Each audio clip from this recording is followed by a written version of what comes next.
Hello दोस्तों, स्वागत है आपका हमारे YouTube चैनल पर। चलो शुरू करते हैं आज की नई कहानी। एक बार की बात है, एक पानी का जहाज समुद्र के तूफानों में फंस गया था। जहाज और उसके सभी यात्री डूब गए, केवल एक को छोड़कर। ईश्वर की कृपा से वह बच गया और तैरते तैरते एक छोटे से टापू पर पहुंच गया।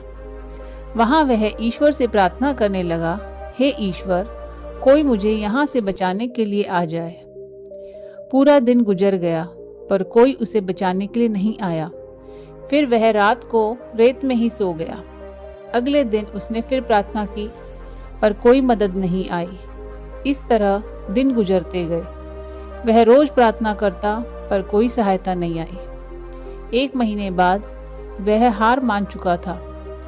उसने सारी उम्मीदें खो दी थी और टापू पर लकड़ी का झोपड़ा बनाकर रहने लगा। वह नारियल का पानी पीता, जंगल के फल खाता और मछलियों का शिकार कर खाता था। एक दिन वह मछली पकाने के लिए चूल्हा जलाया, लेकिन लकड़ियां खत्म हो गई। वह लकड़ियां लेने के लिए बाहर गया और जब लौटा तो उसके झोपड़े में आग लग चुकी थी। यह देख वह बहुत उदास हुआ और ईश्वर को कोसने लगा। उसने कहा, ईश्वर, आप बहुत निर्दयी हो। मैंने मदद मांगी, आपने मदद नहीं भेजी। मैंने रहने के लिए झोपड़ा बनाया, आपने उसे भी जला दिया। ईश्वर, आप बहुत निर्दयी हो। वह पूरा दिन ईश्वर को कोसते रहा। रात हो गई और वह बाहर रेत में ही सो गया। सवेरे जब उसकी नींद खुली तब उसने सामने एक बड़े से पानी जहाज को पाया। उसे अपनी आंखों पर भरोसा नहीं हो रहा था कि कोई उसे बचाने के लिए आ गया है। वह पानी जहाज में चढ़ा और जहाज चलने लगा। उत्सुकतावश उसने जहाज के कैप्टन से पूछा, आपको कैसे पता चला कि इस सुनसान टापू पर मैं फंसा हुआ हूँ? कैप्टन ने कहा, कल आपने ही तो फायर सिग्नल भेजा था। इस पर उस आदमी ने कहा, पर मैंने तो कोई फायर सिग्नल नहीं भेजा था। फिर उसे अपने जलते हुए झोपड़े की याद आ गई और वह समझ गया।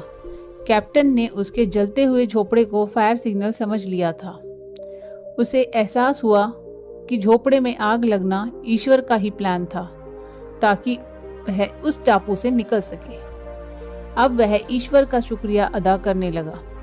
दोस्तों, हम अपने सीमित बुद्धि से दुनिया को देखते हैं और ईश्वर के प्लान को समझ नहीं पाते। जब भी बुरा वक्त आता है, हम ईश्वर को कोसने लगते हैं, जबकि हमें ईश्वर पर विश्वास रखकर अपने कर्म करते रहना चाहिए।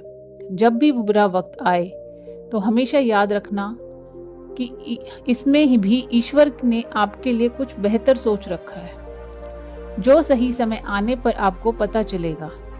इसलिए कभी हार मत मानिए और अपने अच्छे कर्म करते रहिए। अगर आपको हमारी वीडियो अच्छी लगी तो वीडियो को लाइक करें और हमारे चैनल को सब्सक्राइब करें। धन्यवाद।